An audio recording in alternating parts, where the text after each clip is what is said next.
quand we bio do todo mitole do proposin agbasa bodo sisi je hapo bodo weziza ahozan betan lo ni kondo eji bon vonu de no tegbe ni quand we tambio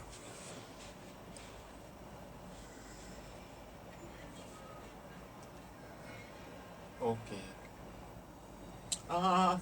con để mà được cũng giờ không có quen luôn mà phim nó phim nó được qua abi mẹ qua phim biển nó được không cái này chứ hả thế sao biết là émission chỉ sẽ tra nó cả hobby ấy được qua nó được tôi nó phải như vậy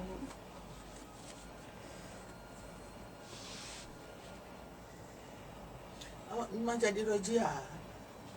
nào hoàn nữa nó cái này ra đây qua đấy tout le monde aussi ah oui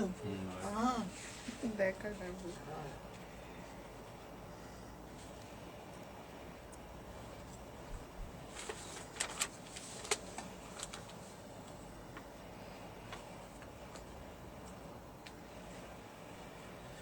ene todo mitole dile mi ko tumoyo mi kodo maître bobo skodo mi puedo akpasa lobo ye teleo ye no de medo alijido point mesin aliho kwemende tin lobo peto yayin lobo nuno azika bokano bada loto lobo no amamonu kunje o kude suto an ye no de medo alijido akpaho mo koto mo rupo ye no levo kolonu me epetion nu klon me epe meja epetie o de le timbo mi me sincero leo mi no ya o do bleble o mon koton mi ka monu kunje o kandia mi ka ikongon o mon koton me kandi tubo mi fon mi no do dido ya o te ka info e mi no do mi do ye o flafo bondo jile nde sota mi alo onu de blo créon do video mi no ya o do au sang de Jésus fon bo mi no ya o do Jésus si fon me mi de Jésus si humewe mide si fongbe e mi no doyo fongbe mon koton e ka jeha nue mi momboro mondo yo e ka jeha e ye kanado mon witenu lewe e ka si u do fongbe mon koton do lobo na yi merci gon asondopo pa cambio mi no dire e do sang de Jésus bo fongbe mi no Jésus si humewe mide e mi so won kedeo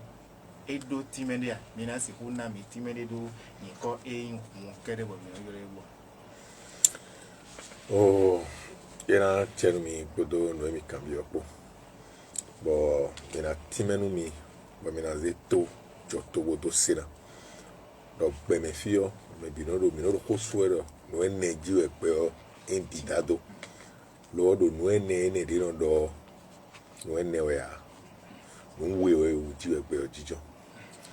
lo no en we adren fo bodoro ene oyin we yo vodo o kan dodo o kan eno dogudo kan po de minaze o kuran kameton dio kuran kan de so e me kuran na gbon rote me e we yo phase po neutre po on nous content do phase ton bledo neutre ton e do e de so bledo vofoton e do poton bledo voton nous biwe nous we je do boyo me ewe ndo popo fopo de po bio nu jenu gudu kerewe mo jenu gbe odijon nu da ho weji ewe zopodo topo nu zo imo to we gberon tin do emo zo e na mo jande me do po nu zo ewe johon bo de wa mo to e na le mo jande me to ewe kunba mi na mo do nu mi do wevi ete do me kare bo no weti vosin zo ta do toiro teledio no wezane kogo siyon e no divi miteze sinya ya gbeton bo zero wevo gbe kaka bo aize siyon bo kwendo ro khome no tan de yo mi na mo wedu na ton no siyon me mi kambio mi de do wedu fi te ka go siyon jiwo ne gbon gbe na wa siyon memo e ka koro mo no mi tin do wa gbe do wa siyon memo un zo imo siyon e na vide e wa so mo no zo imo siyon do tole me yo e no di wezi do yo wesivo vile do eri wesivo video eri bro wezi lo ete karo o huon yiwe ene o mina time mi ro huon sinwe inu no emewe no gbon bi no le kuma di fi obi we do hun agbaza agbetonton do hun kan le ton do hun attenton do hun ai kun ton lo do hun ai kun ton etene hun no e kun to le do poropo e hun no e kun to e de le do poropo o hu e hun no e kun mi na kamero ne mo hu no hu nu viro hu me brando so enzen wa sun tenwe yo debu do gbon hun to na je ki koji o hun we no yin si da ho se da gbazame bo kan pe vile o ye de no yi won no yin podo kan da ho ko yo vro yo ate bo kan pe vile zen bo ka bie ko le na yi to khasa le o tan le o to kle no fide o to kun no fide le o ye we do ate alo ven le ko edide de gbon we won ai kun gbande so hun no si sagbon la to me no hun ma sagbon la to me fide ya o era ku e was mo desert ho no era ku ero si sagbon atin do te yo sin de me bo juvna no servo e we do hun yin we no atin sin do atin me mo yo servo do hun yin atin sin yo je vivo je atin na je kokoji no sin yo vo bi gbere atin na ko mo je de nu gbeto de su sin lo la mi to me je vivo je yo gbeto je fi go sin jine e was mi do to ko yo nu te nu kono konton e to le no blo ya so tebo metro do awa dami to me na confite zuode nu zo su podion e blo do zo do sin yo hwiwere zo su podion zo do sin yo hwiwere e was yo po pe vi do zo do we mi na mo ina do anemie ina gba hun to na je vivo poji bo gan ho hun je se doni hun nu e do hun ere yo sin e do agbaza mi to me yo do hun ere bo sin mo nko ton e ka re zo do e was mo nu yo to do le yo lo sin do zo e churi e lo feu liquide o zo e churi we ru sin yo we nous waiting les jene nous de leo ye tonsi demain bo tonsi demain alors ye jando demain bo jando demain bon de nous si on m'a de nous zo wa kuma ji fidon e gbe ya de onu bi na fo we nous si la kuma jo bi gosin alors si ro lanto mi gosin bo we ti wa ten demain bo wa tro ala fio we nous si on do nous yo dodo si ale dio e no transformateur e no ti zo nous zo bona mo tendo agbaza sense mi tona mo se mo atie bona he no mo koton on si o me vo nous déboutis si me vo nous déboutis nous miser la mo bien fi mi de yo bo gble o pe vide mi bo ze ku yi bo pon mi ma te do mi na mi gble pe de mo hun to mi ma me bla me blo ti o bo no ku bo pon na blo nous de le ro hu mi to me pero yo nous viro pe de le be yo cellule sanguine bon si on tue ye de ro me bon si on tue de plasma sanguin nous mi bomine trop nous no yo cellule sanguine le de le timbo ko te ko bo e de no yo e de yi o nous comme on tosse ben alors c'est tout de l'eau ali honto doe mele do mio honto bo gbele me ali ton do ko yogbi ne me na blo bon mais na ko de pétrole bo cellule de volet timbe yo nous viro gbe nous viro gbe aglaja yete na ton trobla na kolon ko bo su yete di gbero kuma wa no mi wa amo e na so ale obo hun si na ton si ko gbe ya yete blo mo troro de langona e we so bo hun no kai dali on troro bo coagulation we yo vono do won kai dali o ditro we hun we dio so c'est ton on me le no igbe mo ku lo nu yen dodo me ko le yo gambit me igbe na seye rejo bo na ro kwikwe kaka bo me ko le na mo tendo rombie ero ahosu home ero ahosu kwe me na mo ro gat ko nu gbo to mo turo ai won di gandio bo to gan we to ganje na ho gat ko de na yi bo e mo tu pe ja na yi mina bodu to gani ganje mo e na yi bo se ku mo me o me mo koton le lo le ro me no mi no mo le me fi obio de hu ti gbon we ai hu no bi bloto bo na tin me no mi do nu ebio nu le kwin dodo me o hu mi le kaka na wene ebio nu le kwin dodo me hu na le kaka na le wene bo mi kana cambio mi do nu hu le kaka bo na wene o ne boy kasi na wene na le pa mi to nu le kwin we de vokon nu mi ze tobulen o e a u yo ina na tene e a u yo ina na tene bonu mi wa ze zo bolen o e ina na aton nu tene ka ja ton yo na mi mo ka se na tene ja ton jo ina na wene ani tu e hu ka na wene bo tene ka ja ton ji bele na wene bo nu mi ka hu kan do kan me ti introduction me na mo azizori no je tinton ji azizori tinton yo wen zo bo je tinton si o meji no azizori ton votre si on a on a sien e blo no zo ton si won me on no sien mo no zo e kinma éclairo o si podo zo po si chicha iton e we do nu yo e dodo ero huonyiwe lo gan ho ete sion donawa ete zo donawa miawaji Gaho mina waji lobo na cambio mi nko do bibe mi no fon pe de timbo mi no ya uto ewe sang de Jésus ko Jésus si o fon pe mon koton o timeton mi gen mina levo na mi gen mina kendo ko gbe ne mi no doyo mi no ya udo ya mi gen mina ken pere do ko gbe ne unu oh ho gbe ne de mi no doyo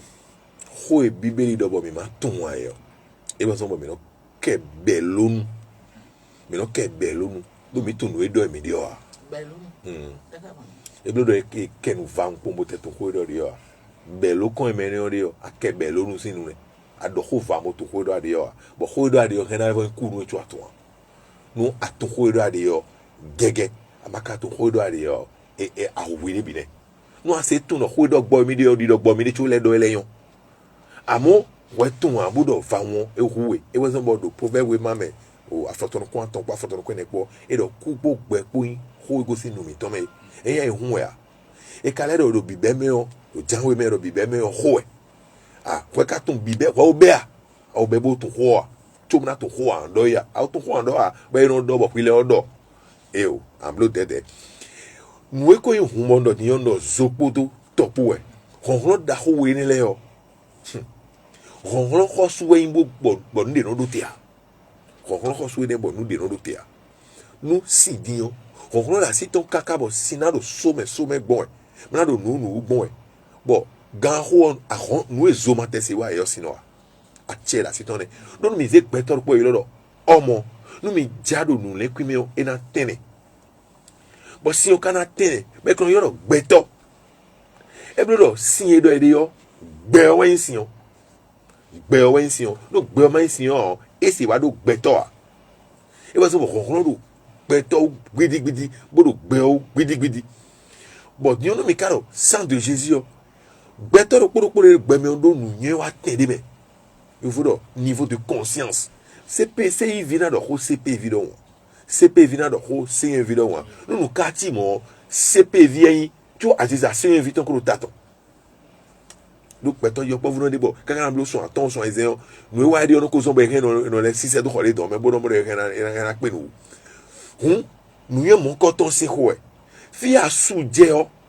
si ho do nu to ego si me fi asu je o si aziza we do nu to me Jesus si hu do dio fi Jesus su je do gbe me o si aziza we do nu to me lo fi te fi ho su je o pe bana bi o Jesus si hu me ma do no po nu ya nu do mize o appareil de 220 volts le quoi moi m'a branché courant 220 volts toni a et ata nous appareil de konosan o portable mitele le nous a sobo et main transformateur qui m'a fait na branché 220 volts dans portable na 6 heures c'est azo pour ko e blo nous mi do Jesus si wo fi de Jesus wa waje bo fi wa waje ozo bo honhon mo ko to no ko to me nous we ka do honhon si ko ka do Jesus si hu me bo ma ko wa de bua o afi o e wado Jesus si hu me wo mako wa de bua o anfio do etide wado Jesus si hu me bo akado honhon mna yi mna so mna yi o achede a bo yi ache o ache o na hu ya so no po aro Jesus si hu me bo yo aso ingbe wo aso ingbe yo akan anya ai koklo bo kabaru bo kan no bo koklo ayan koklo si aziza do tatui bakaja ino yin bu si hu me a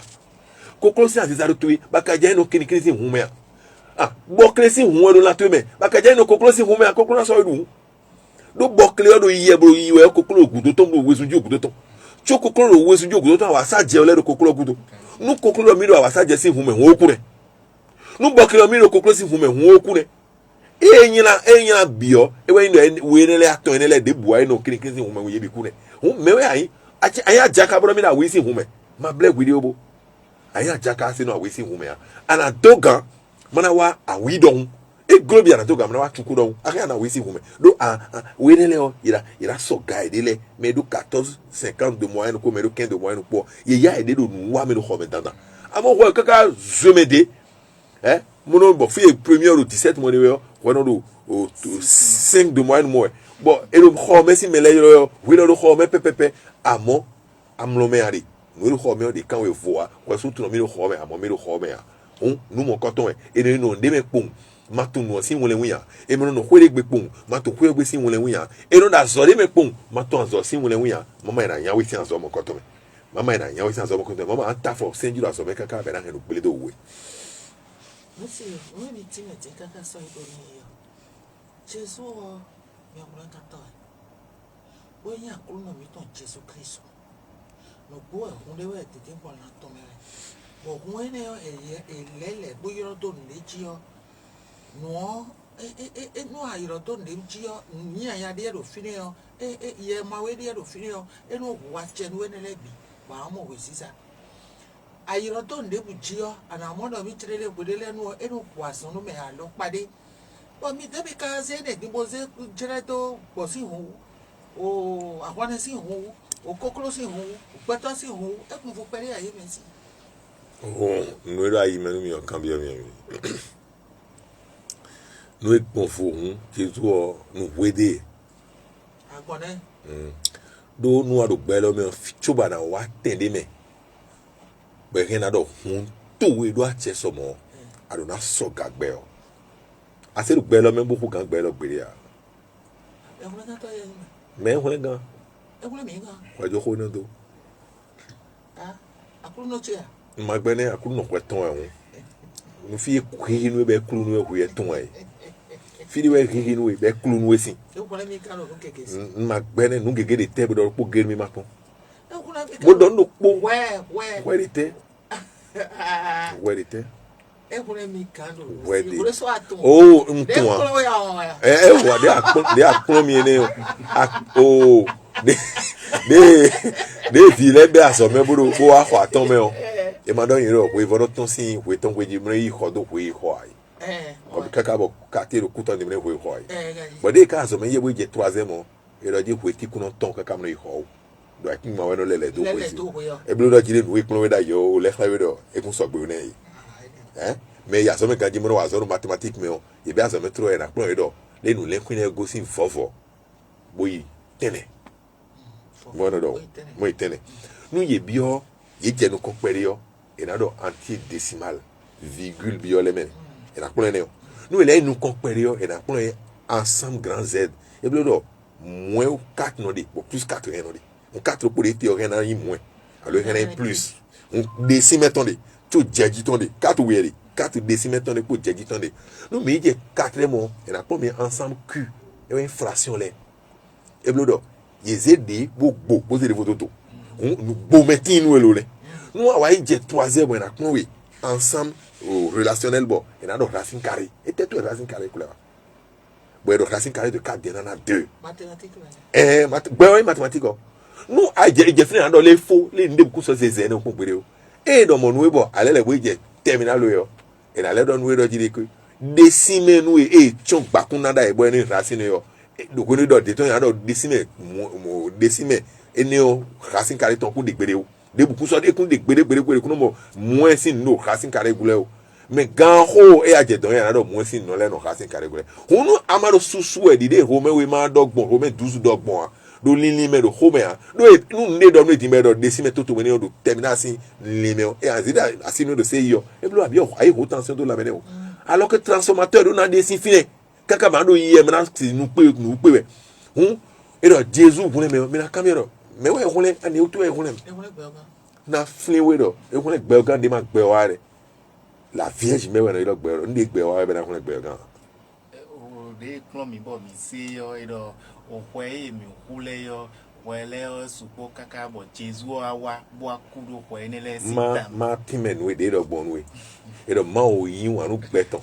bo se viton do po se do be na kuda cruz yi na do hun gbe ogan ma wa se to ni ya bo viton ma kuda cruz yi gbe yin gbe ton ye se kun gan mi ma le nu pon o mi na no yovo momen no mi ka no yovo momen o mi na fon yovo ni dagbe mi ton de pon pere pon mama o nu e do e he na di nu e do e de buru mo do we yo nu o nze won na timenu mi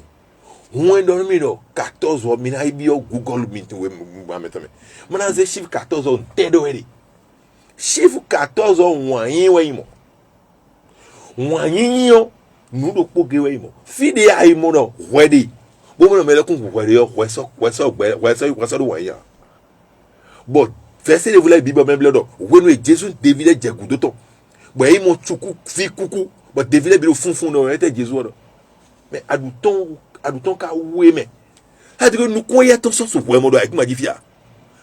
nous ko to so so mo do ai kuma jifia mi je mi ka ton we mo do we ma mo sin buto we na ponde e adado do po to e me zame ka bo po ni wa gbele ba jan so ngbe yo po gbele ba so ngbe do po ihwe wuto ya alo po yon wuto ya po so si so inu ziza to ya we nu ni so inu bo meyen sin dalia amo nu gbele wuto ya e mi no kon fika bo fo no foto mi no zin ngbe mo wa yin no fi bia fi de dimbo nu frigo ahodion bo kaka e do tuno ko e wo na blo e blo ko e wo bo gbele wo gbele e na so lo ko to kota me bia visito le na si mo e no nu gbele tu e ngbe nu ho a lo nu so inu bodo gbeto yin chesi alidia do fi enje otu no kun kaka aforopo do nda so me be no sumi chaki ko otu bo kaka aforopo no ya so me bon ka su million de po yi su na fifo ngana ko moto ya so me di onu ma so keke do ya na keke gbele otu ya keke gbele ya nsu atende me bo so keke zanto awe mama keke gbele kun gbele ya honu mi matron nde kun gbele o bo nde kun yo e adavo de nu de yo yen po menu yin meyen kayin menu yin meyen kayin Jesu ohun ton ego atende me do wan yin me o ego awon egogo nu wan yin beto de yin ohun ton gogo yin wan yin lo fi te hwe wan yin hwe ton je do hun hwe ton me wan yin hwe ton ko su tele me je do hun hwe ton me a ba je bi o fi wan yin go gbe ona dan we do wan yin si dali e wa so ba egbediyan mi no mo eyan ha egbele o me ni de ko si we me ni de on le we me ho ni do nu mi ton me o e khle fi e wan yin mi ton gogo mi ton je o e khle do mi wan yin mi ton obi go me lo sin tin ane no yen ko te gbe bo o akuluzu ko na no wa obi o mi sin o nhule do bo na sin o na le do ahanpe de fi me mi na ta ahanpe nu ma du nu ai cho alejin ka de o we someone ka do bo nu akuluzu ko na no no ko gbe bo ma lenu wa gan ti o bo do kaka ko fe na sin o nu sin ya bi o na le kule do an du pe de le fi me fi won yin che je o ne do ne nu de je do gan ti ro o fodun ku e o sangbe bo o mi ba gbo ko da ke mo yin bo mi na wo emi wo yin bo yo mi kho yin bo e po me na wa yin bo so yo no nya o mal o to menu we si kho yin bo ri odo nu mo ko to no temero e o mon ami nu nye kho ejen we yo na wa wo yin bo boy wa no ne ana hugmo be me na dalo ndidi tu ewa pero mi kunto me na kunto mo na e hun o pele de me wa to yen na hun to me wa no ejuro yen le na do ye de gon mo no blo no ahen ablo bo no verse de me no haro Quran yo me hado ewe do nu de ti no fine ba ye de do biblo e be gbon voa akun do wo hun de me on tebla de ne ado hun do fun sakata je ne re akun do hun de me akun do fun sakata je e no blo mo e do nu e wa so bo we blo mo dion nye ka ado hun do fun sakata ji we do de trele but de yema kwa mamo nye kun akingba yo akingba je fun sakata yiwe de yema kun akingba yo nye ko inu wa gboro ko egonto don tell tu amu do ido so nu ko ton nu atun nu do ido so ko ton atun nye kunu de wa gbo e we ye gberi be blueton me de ka blueton be na do sara ya me bi ni yilan yo me to me nu to ran bo yilan yo hu male nu to ran bo yilan fodun ko egbe yo e wa foton ko ton me alaji da ko po yi bo le wa le ko agan ti bloje mi alaji we re ko yo gbe bo le yi me do to so joni e kai no nu do nu we a moto aton ya ti don e do nu we a e na le chanter de la personne ko ro kati yo bo le ko do yo e do me na do fini ono wa da gbe mi o fon me akunde o do nu fon lo bi dindin bo kaya so gbon fon ku so yin o kaka le ni pon o kaya so komi ton to couleur 2 mi ton e gba ko to bi aso yo si couleur ne po de we nu awa kene o me yo e khlero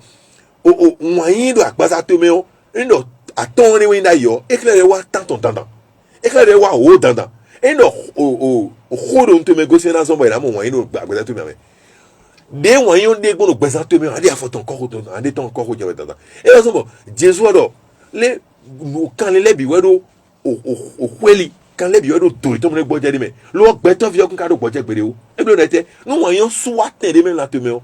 a lo gbeto de sin kan ho e o a lo gbeto de sin we e we me de savon me de le do nu nye fon zan di bo ho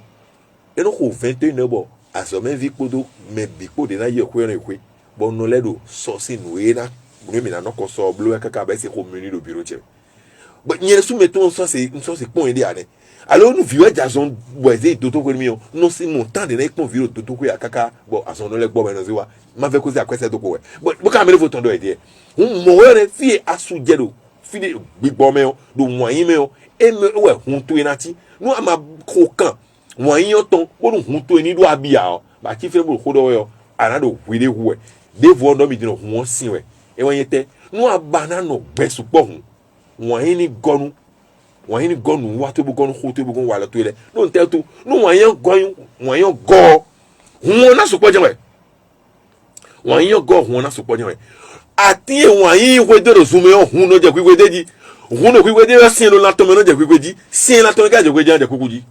ẹ bá sọmọ nú o ẹdọ̀kú mẹ́bẹ́ ní sèbọ̀ fọ́mi ní sègbèdé à ẹ bí ló dà hú rẹ àsọ̀bàrà bọ̀ wá ni nù esi kàdé mi ọ̀nà bọ̀ ẹ̀ nù esi hàn dé mi ọ̀nà hú ẹ̀ hún na se semedio nu alo na se goalo nu medio na se khomedio sinkan ma kan kwenu takin ma kan me ro toche viwea no che viwea Africa viwea men we mi do wo yovole da ibe aflu millionnaire Africa me no même do Africa le continent le plus hospitalier wa mi no yi jono si jono hu me ya do mi si jono e blo no mi ko do me ya do mi le de ako mi ko plon do gonti yo kan vive no so bo mi wuli bo mi de pede ma yi me wai mai me wai mo afine mi su die do pe me tí ó bá yẹ wà tẹ́pọ́n bó mu náà esu afínẹ́ o ehìn rẹ̀ lẹ́kẹ̀ yé gbélé ló esu afínẹ́ o ọ̀hún lẹ́ bìnú jà lọ́mẹ́ni mẹ́ ẹ bá sọ bọ́ yẹ wà yọ yìí sọ wèé má pínpín ní yọ alo fùgbọ́ fà gbàdé ọ̀dá lọ́mẹ́ni gbọ́dọ̀ mìíràn mi ọ̀nùkún ló àmì ọ̀nùkún wọn àṣeyé lò nù édè mẹ́wọ́n náà ha ẹ̀wé de sùwà ha jẹ́ nà ha nù yìí ló àmì ọ̀nùkún àṣeyé ha jẹ́ nà ha tótó jẹ́ nìfò ẹ bá sọ bọ́ yẹ ha mi ká jẹ tẹ́ mẹ́ nínú ká ha mi ká jẹ tẹ́ mẹ́ o ẹ̀ náà mi tí mẹ́ jẹ́ ha mi dẹ́ yìí ẹ̀ tí mẹ́ ni ó jẹ́ ha mi dẹ́ yọ tí mẹ́ ni ó ẹ̀ náà zọ́n bon mais de l'ena vo mais Ricardo na vo bodu nu e va son bon azé Ricardo meto kande dion e o panton nada togo merci adiba on si c'est important to be google dit bon là 10 pasteurs les plus riches à moi togo de tant aussi. Merci era chenu mi bo njola cambio no eyin ero Jesu podo e boro Jesu sin kun podo ne ka gbo kun Jesu ton ka blo kun de bo pon fonu kun de le oh mi mama do de jiyo me de kun Jesu o mi to mon me na Jesu a e koma to le ko français to le ko ye ten pon boy gba wa ton àwọn mi boduru mi jiyo e we ye so nous oui on la mais comme étant là ton et mais non c'est non do mais des non do oui do mais comme étant là non témoin improviser éducation c'est-à-dire et non pompe même non ma inviter les gon léa des non rengon et nous ko todo point do mais des do akudi awadagbe akwa isekwe awanya akwa izomeo et yo vo don a mais oui les don a do kesi New York pas voulez ben do wandagbe do yede mais ko yeto feroje mais quoi qu'on soit d'eau à Tchèmena ils sont des mais qu'à quoi soit d'eau à Tchèmena ils aussi mais ando et mais quoi genre aussi mais quoi zone son douya mais quoi est-ce nous des soit des monopole nous mais quoi zone douya oh les big blame mi ton mais fit ton mais des mais là dit mais coup d'autre mais les noirs bon pas quoi genre aussi mais alors mais coup de zo mais on dit yo zo rien mi les limitants là ouais sont bon mais au monde ouais nyewe au gré toi tu en es fini oui ton bien de le créer bon et là moi quoi c'est va faire moi créer ton funéraire de wida bon là dit oh ça coule quand on les no bien comme maman do ko mi toba do tout trop et oui quand on les no bien comme maman mais coucou là no tom là John signé ba ka hon batterie ma boulot moteur ko gele me o ni ko bu bon un petit moblo sunu content bon un cas bien comme à ta vie no a ta film no sou content me le comme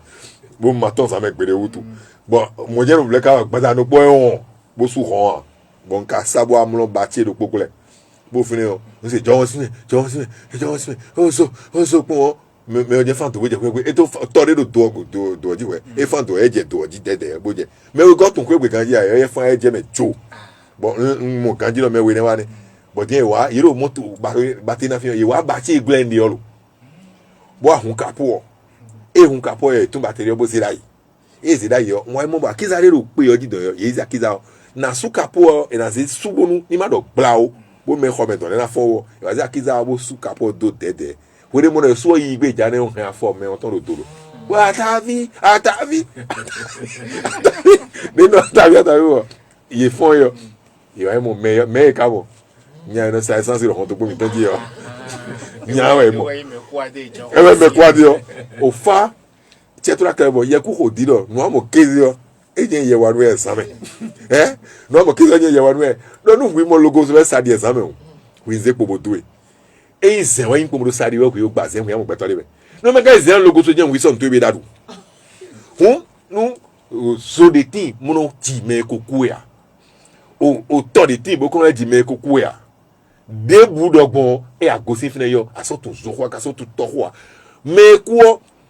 lili gbigbe nu gbigbe ikunle ro gbeme fi be goyin gbeme fi o so mo e to si agbaza to me tro ko e na won do mi he mi na so e na won do mi he mi no gbon to pe di bese e na won do mi he mi no so di he e na won do mi he no di afo e ke na won do mi he mi no di so ni di bese e ke na mi no di so ni di dan mode de locomotive le biwero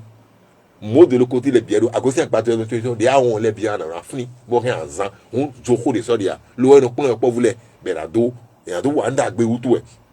on jesu soga nu yun ton podo wọ̀nyí ton po soga gbe me million sin titome e we sombo hun ye ton e do hun ton do achamo e ka yin ro po no ya gbe to ko do wa tin ni o me po gege pin mi abo mi gbe bodu egbe yo e te do pin ore pon di do pin devoko mi an so yi bo devoko mi an san ton di e devoko mi an sen di e o mi pon yo de da mi an so ijale la kai me mo gbe o kari e munu pin ni we yin be ye mi an so e wa yo be duwo debu dogbo devu lele na le mi akwe dosi hun devu le ka ko mi an go ba yesu wa mi asin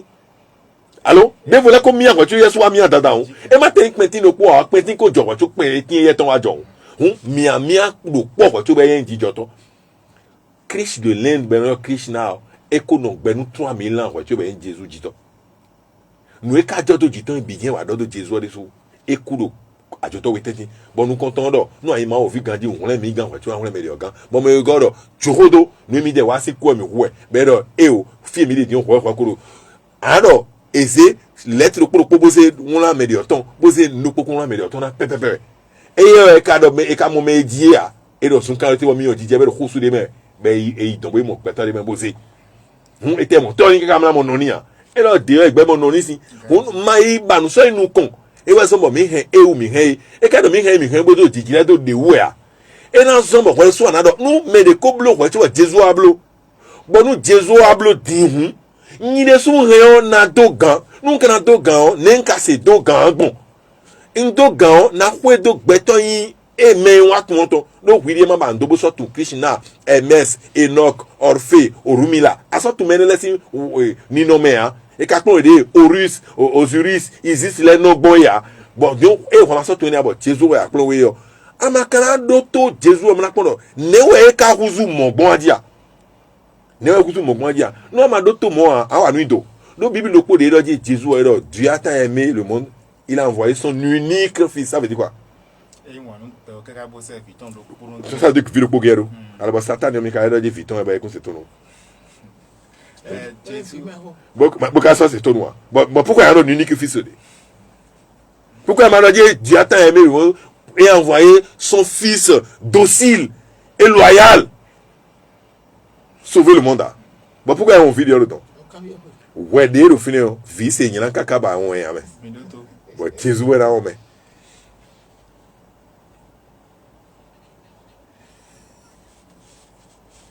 o cartero no te da o e ONG Chandelier de la paix tombe Saint-État.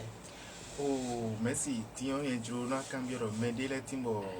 Jésus sin won e no yoro lo bon we yoro contre-attaque e no so do sana be no dire e no frafo mi no titien ti alo moto me mi le bolo ye timbo nu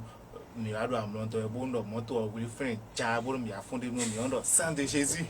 bon de bo mi ondo sang de Jésus e ti como e ne de sulo mo no wa into mi de ko do so into mi de apa ko ne de sulo mi ken do oh me ko ne wa ndo ya do nde bude mi yo mi no panzon de mais si do ma ko kpanzo no ko eni o bo ache do ede ji opo ai ngado mi no de kunku ji Jesu o e ka ji Emmanuel do ya Yeshua we ji nko to ton Yeshua we oh e no mi no de Roma to le fun awon ha bo ije o français gbele di bo e kwa nka bo aibo do nyonu da sin poji da Africa wo ne awon 15 yo nyonu we on ekpe awon le wo fun vo de dian choka do ron ekpe yo e wa ze yo ne na blogbon bo ron ye de na pa chenu gbe obi e ton ezon bo ye wa so onu wi won de le bo vo pa e dro mi di mo no so bible fofo a tenwe mo an medion me na mo bi fofo tenwe bo khoro pokron gbon bi me sese an fie bible ko na zero di bo a hen ado romain khawe mon kana kha Esaïe bon na do je Esaïe kha ne do de ku ni kharmi ba kha pe on kana so khle bo romain we do de Esaïe ojo je ngon re me ya allo romain we so je ngon Esaïe ne gbonu ka mo yen ça veut dire que a gan wa ko be blik gbonu we ma bo blik gbonu we ma bo so atunu wa ri o gan ji a bo allo e ipa e we so be no concile mais nous yen to ami sa ton le no ipli bo de te rien na desime do atie bena do de buji o peut-être e kono pe le monde desime et là de possible wa dion ne nous soumet pas à la tentation et desime ni o bloquer na mi au moins tout en we na pro mi no do ne nous soumet pas à la tentation e gbe dion lo hein ne nous laissez pas entrer ba ni ai ka ya mo din lo je ho do gbo yin da ya alo ho do mi de le we zon bo ai ka mo nkan bi o mi po o be ka shi che nkan bi o afoyon e do ye be wa mo do jile do egbede su ti onda yo mi ondo mi kudo kwe tin chobo me de le alo prepare e ma so do mi kudo kwe de o e o kaka je fino ide ko tunu a e do mi kudo kwe din wa no ka bo kude wo wa ze wo imo do kutian e leif bio dede ino e do hodo ezo me na do ho a oh merci et on les voit mon point quand Jésus s'y romain je suis sauvé dans le sang de Jésus et ne on dessous le monde fond de un bon minute tout bon do yulo Jésus s'y habillé yo les trolls au sang de Jésus oh au sang de Jésus oh ma do ko lo di yon bona cambio Sakaria no aru sur je ko mi mo do yo ne do la menu mi limiton po fi vie do la men po sin ho je me do alo no do mo wi do do Delisi mo do delisi peto ya misa bo do humo bo a khwe bo kali ya de abo akuno fita ka de ko le bi o me e ka Jesus sin mo me e ga le yiro Jesus si mo ma le bi o kali na mi non plus hypocrisie Jésus c'est qu'on pas nous sang de Jésus de Nazareth ma do ko ponu ya Nazareth ni jeji ma do ko ponu ya chobo Jesu huna gba nu no gbigba ro tenu ya ro chobo na yuro be na santo Jesu be na gba nu mi o no gbigba ro tenu we sin ça veut dire que atenoje no gbigba lele to mi bo mi glo fifo wa no yen ne ka ro fifo ka be nla ni yen ayuro edia no gbigba de nu ko to amen ayuro di me na gba nu o no santo Jesu ko no gba nu o me ko mi ton le ni te ko no gba nu ye le gba ro no le gba ro gba nu ye hun e ti no le gba ko Jesu opo ye ma ka me ro po awon ye di do me allo ye di do me lo nu mi aka me ro je ye ka me ro po ajo nkan do hen ru mi ndo nu do le gba o no e gba ho na no wa kan bi o me na do nu sin nu eze le gba bo so Jesu o e mo da wewe ro awon ti menu me de yo na mo da we yo pera awon ti de yo e mo ko gudo trido de na mo ko gudo trido pepe e mo me de ko no ye me wule jan ko no le ko nse e jan do ho le do ho nse ho kan ye aji ayi le gba pe ni ayi to le gba pe ni o e lo fine pi ado oni kaka e una do o se ho tu le e mo no ya Jésus lo ko go fi ma do ko kaka asido ko na santo e o se so na blo mo do ya le bi o lo ko joron sen mi le ko mo o yiwe o e lo di yin fi da ho o di yin fi bode alo mo e tete ko goja ko mi ara lo sin su ko sa wo petit frère et tu as des photos donc di one do fine mais de li le ba goje ele pa Jésus là. Non faut.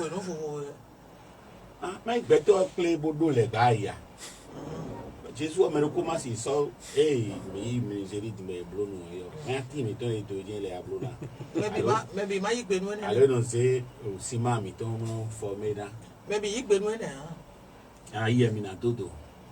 Nous me dai to le o de o. E choro na de. Ejlo ya. No, no ile yo tawo yo ai le gba pe di amo giri alo le we ti ko wa mo. Te to di on ai don al ko ve bo yo, an ko man ko te o yan ko ve di an le so mo le. Bo ka le ko amo dagbe tan. No, dagbe wa mo ogi alo mo ga mo be so ni di tawon. Masi zero konto me abi yen no zero. Lo fitere. Fi o so di tawon Le gba yo. Le gba pe di ali clan ko di o le gba pe ali clan ko. Allo mo Gaji. Lo gbe lo ya se nu fo bo di dodo ali clan ko yo. Akluzu gban to de so da yare ne. So men yo sa akluzu gban mi di sa de je.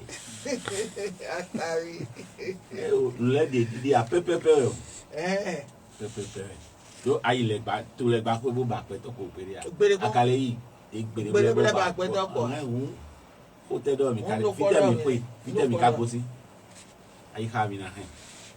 Ayi ka mi na hen lobo na cambio men si do je bo kana do susu do bigbo me mo anto do nuye tengbejuo au sein de Jésus et mi no do yo ne ka hen ina se ku yuro mo bo ina yin bo bona na mi susu do bigbo me na do. Nous, mais Dieu, mais Jésus, je suis le chemin, la vérité, la vie. Car disant, je suis la vie. Et puis, il y a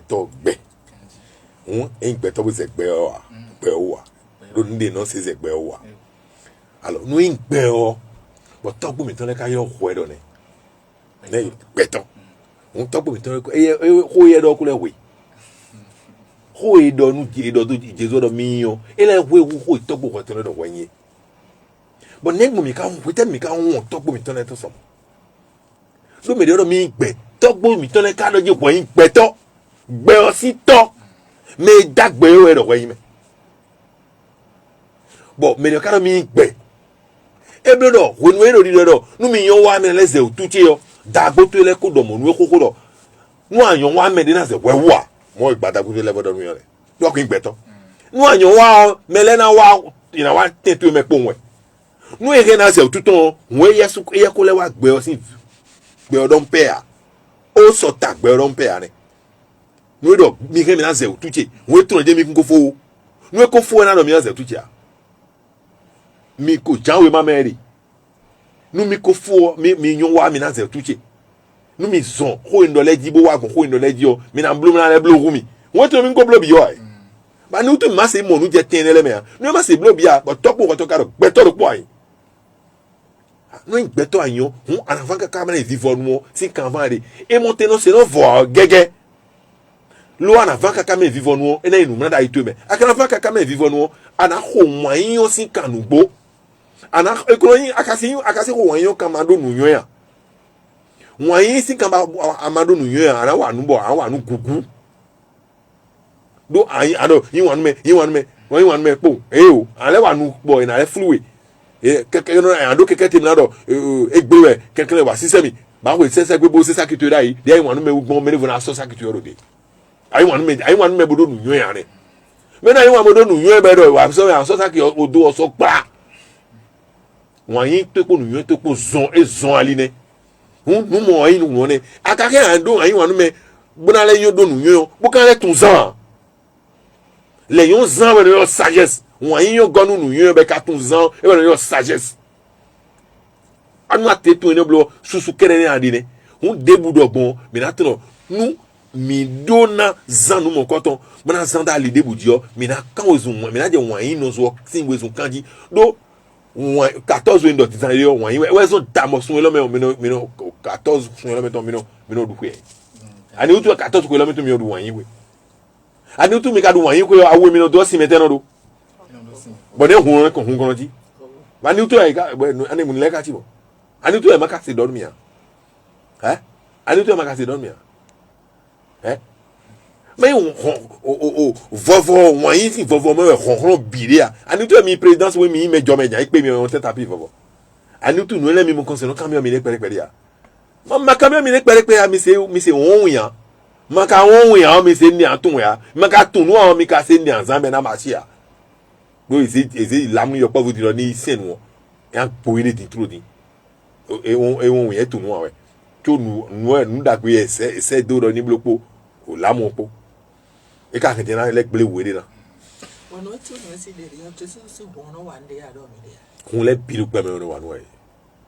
Papa huno wa. Ho de do ho ye ton po fun mi de ton. Ma gbere bono ni me vokodo kun ne bo ze uchu lo wa gbe. Maybe mo no kun ja me ne le wa. Maybe mam e wendo dino e amatu menele ton ayo nen kan wa gbomo se no hun to menugo. Nen ka se van kan gbomo no hun to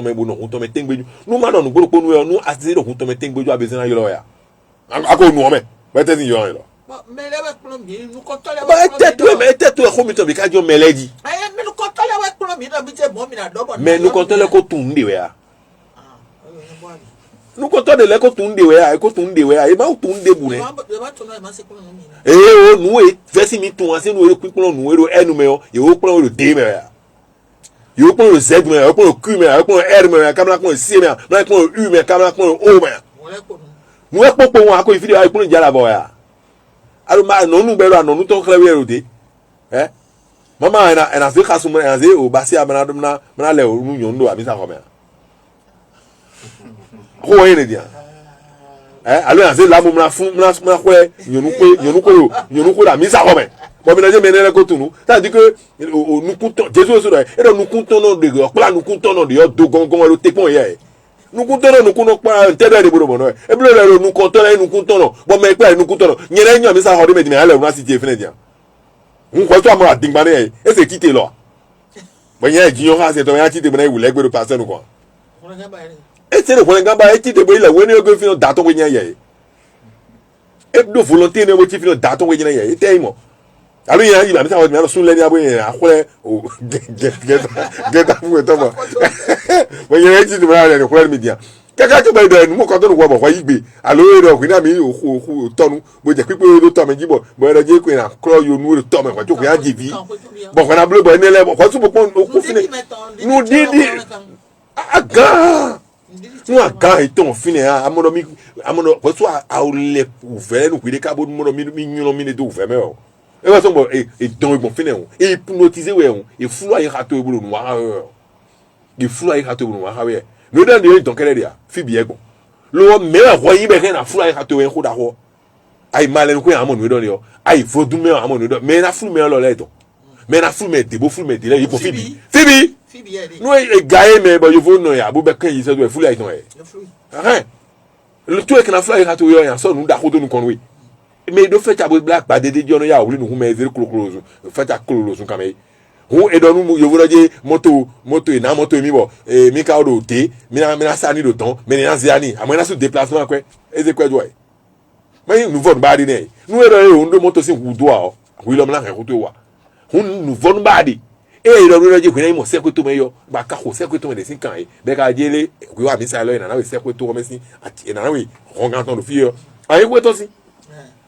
comme nous amno wanda gbere gbe ma nu gbigbe jan wa yo e wa so mo ero je kwi wa fi okwe na chavi obo kwi lo yi gbe o nu ato na gbe je me wa chavi de test hudo ando gbe a to no je ma o gbere to mi wa jawe na won e na won nu mi e a tele de chavi won de a kaka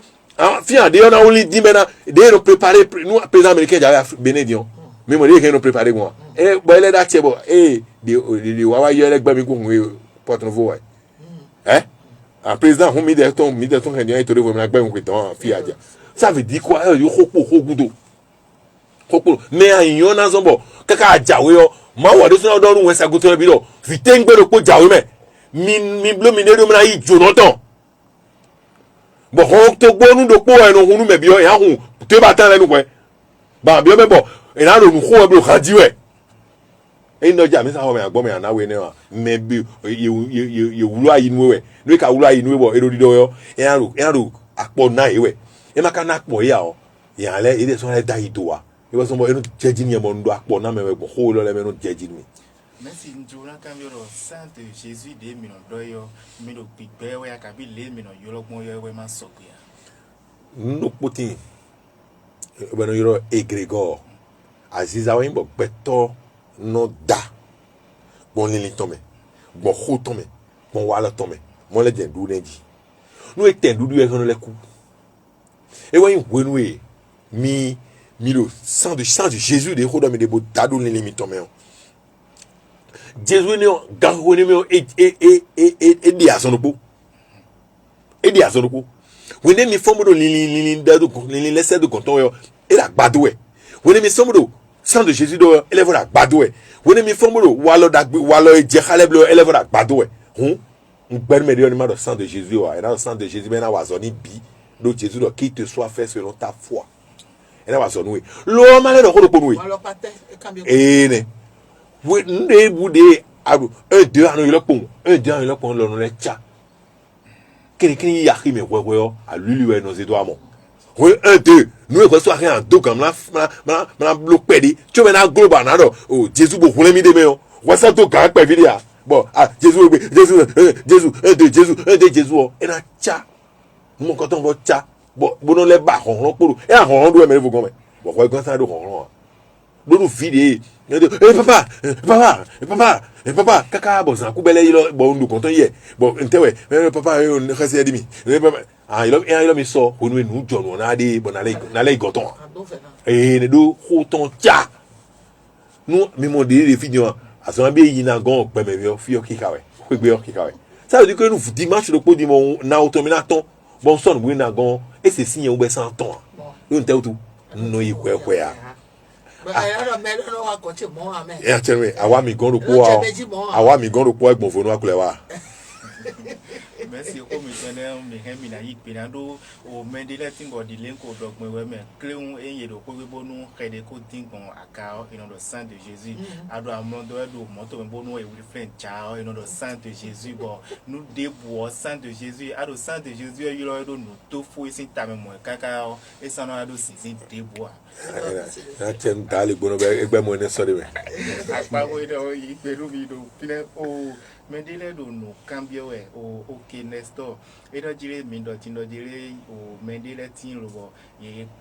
kusoku lobo no le aje o afivo susoji padanu bo o enele du fio mi do jire me bleble do lili mi to le no so bo no ti fomo ku jire no edo ki cambio jire me kusoku alo me kutoku yo yetele o de no die mo yo e de Yesu de le bo e no fodo konto mi to le me do mi do di do Yesu ne le no fonu ye me ne le de sulo mo zero ya ji yes su 0 do no better ekuo eko yitrolo era flu pere nu to meno yitrolo leo ye me tun nu ganji yo bo le vo tun nu ganji do ku wo e wa ku bo tron miku e ku bo tron miku yo nu ganji de tun yo et quand je marche dans la vallée de l'homme de la mort, je ne crains aucun mal. La Bible a dit ça, non? Mais better bébé binaze homme de la mort c'est un lion. Mais homme de la mort c'est un lion. Après nous va botter le bébé fille nous rester de nous et c'est vous dragon et c'est vous dandé rester là il te met nous les nani rester mon mana vous tonton mana to rester bon mieux ben de quoi aller nous dire l'ombre de la mort. La vallée de l'ombre de la mort. Nous allons finir. Mais nous avons c'est fou mais bon kakabo ka de pour y entendre et le temps dit weza dit janwe a do problème le mebo ka debre yu kaka ana iton de solution dit janwe on me les timo ide yo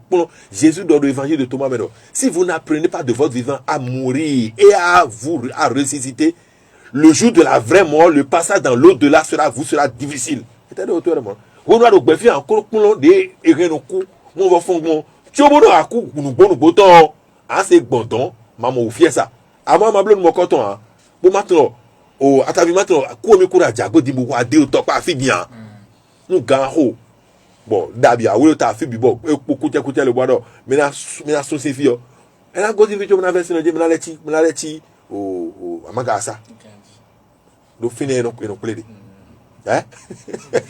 e wa so bo mi tuma e ye karumo kaka gan no ho be no aflin alo gan no ho bo me moyen go humena do posi do ponata do cometeu mo no hunu kunu no fufu labi e ba so be do jire o Jesus si kuku ale ko le gbe ogan li do e ko do fufu le ko ton we yo me yin ati edo ya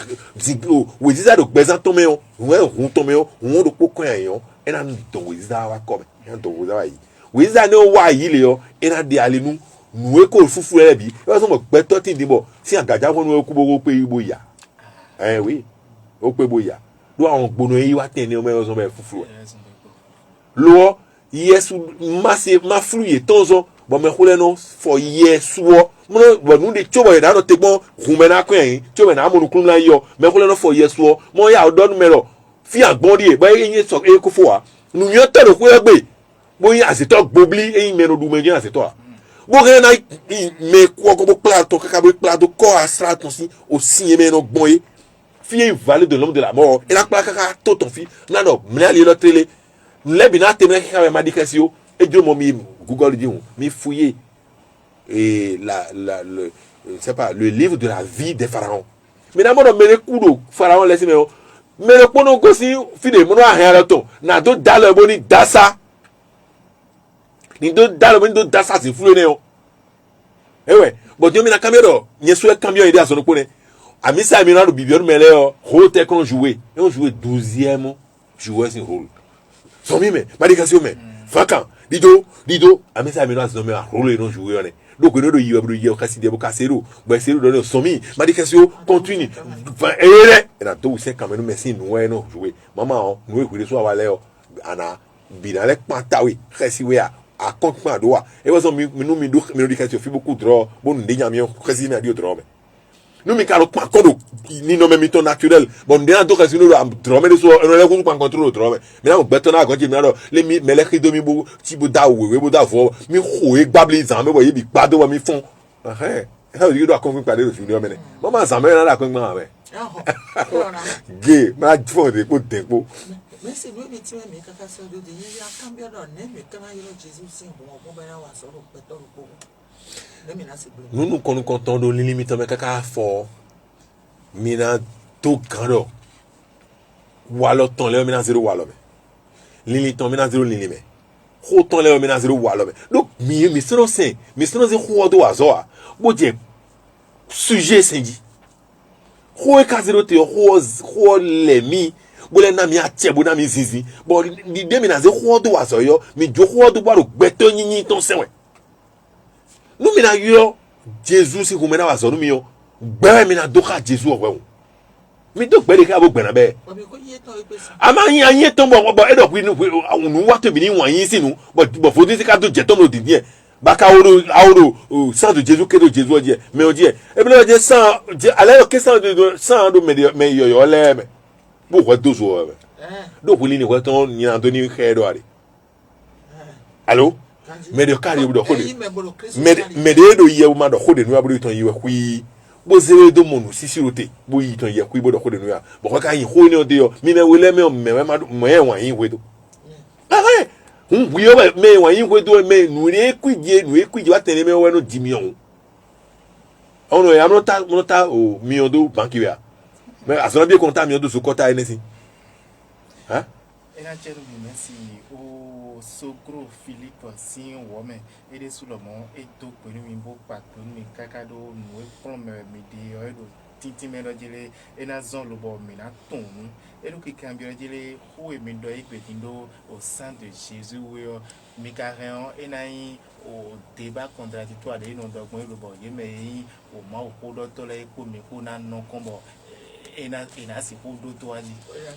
e ado mo je meto de je e tu mi gbo e alo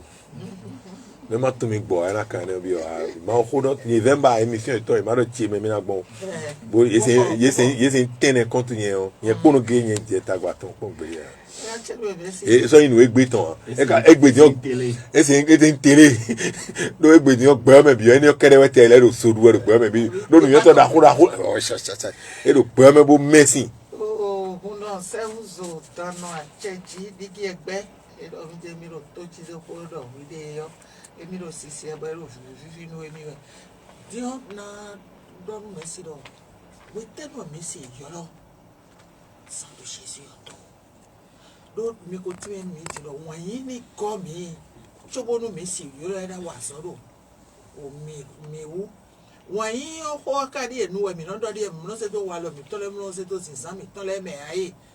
lo e je ko to mo o te no mi ka se ku no yo lo to lo nu mi si to ka pe de bo won yin o duro mi ji yo bo mi le su bi ko so won yin yo chobo mi na si ku yo re bo yo lo kun to ma na wa so de je ka gbon nu mi ya Hoda hopi émission mais on est à Cambio. Autant nous à sommet vina yulo répétiteur tantôt à le merci tantôt. o no ba ma mo kun je de me ha Et yo ene e mo kunja de me on no e je no kon we. to je no ko we Bo te ko ka de fili. Gule. Be yulo répétiteur merci je va mon ami. Fiero mo blow yo e yulo e yulo merci la go. Fiero te ko ka je teni mo ko yulo merci yo. E na goni gbere ya. Gbegbe yan yo Jesu o. Gbere gbe yo. Et non, peut-être que vous avez demandé à quitter. Non, bébé, il a demandé à quitter. Ni font mener en haut. En font mener.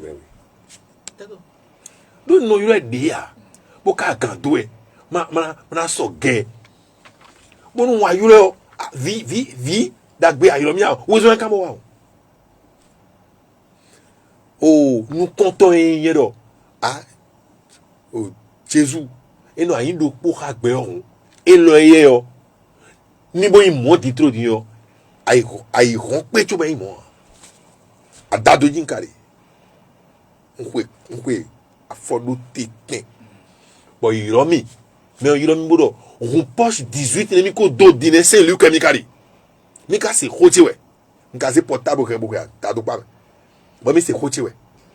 bo e mi ko tunu to imo o e gi la me mi kan fo do to le su e be khasi leji mais si te ko ma gan nkodo tukoto ode we twe mo do me sa de mi ko fie nde yo e no amisa ho de be ne be zabia e no asan en kata e kai busi we nta no titu emi e pon we mo no mo je adobodo je te ko ma gan nu yeto dodo le yin do pour agbe o arrogant donc je suis eyan koroje so ku na apon mi ni Jésus e no on les former nous comme on rien qu'on fait finir mi tempo tonto mi je suis et me donne mi bon mi on je suis waye je suis un do je so we na wa pon mi mo ka fi nziko yo non je suis do kwigan non je suis do so we na pon mi bon e jawe ho ton gbe yo e kan enveloppe 500,000 ndo mo fo dun gbe do piplia e kan enveloppe 500,000 ozian mi bo le do mi jawe lo kwe aton mi si o se sa do mi na sa mi ko sanu mi ko imede yo yaton mi bon kra ko ni aro ko do mi ka kon fi en do ho de mi po condition men do ho do bo ai hon ton gbe do mo ti wa so po bo economy goia do ko ni wa bodo merci do ne go nu kai mo bo mo do yo le di do e o ado gbe nu petu we mi ten pon magan merci ten pon magan yen we ado khuna gbe we ado khuna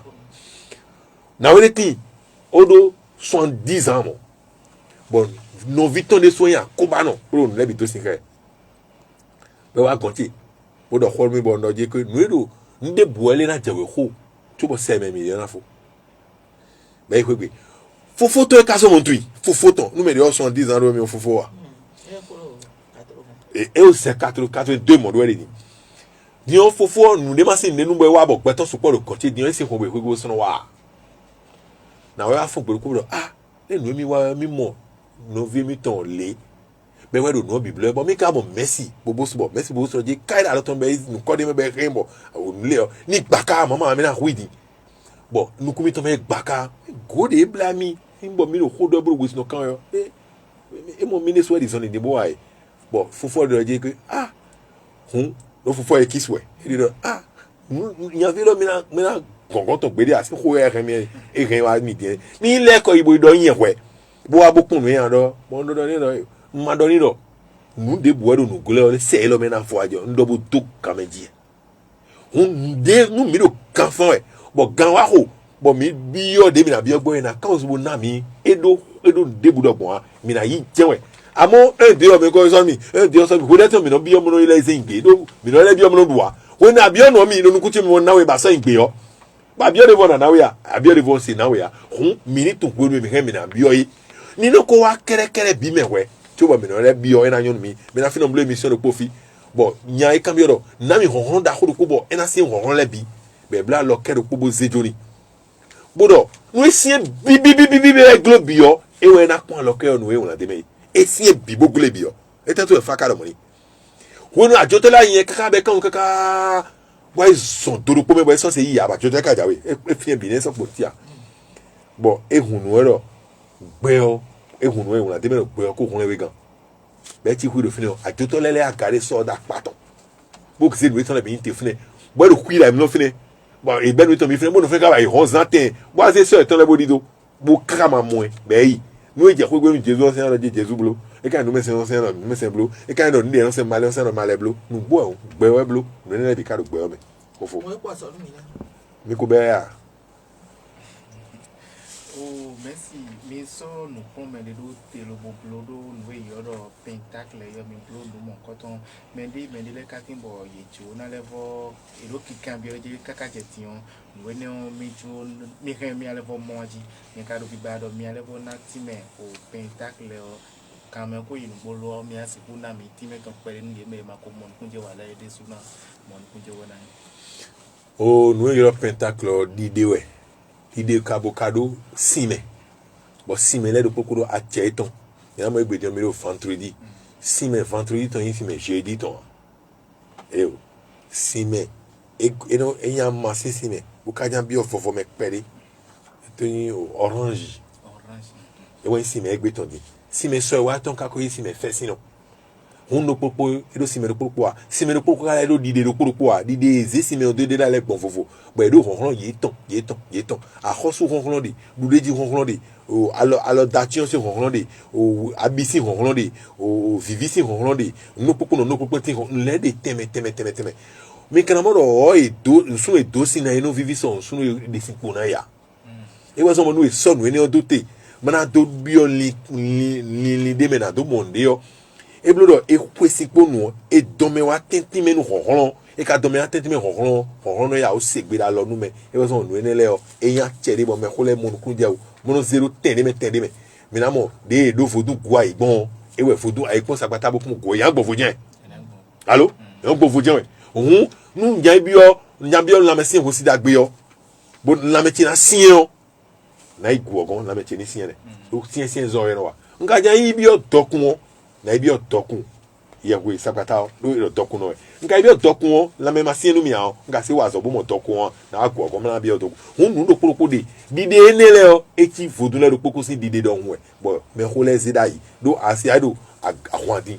bo bodo kusi hudo bo gugonya ya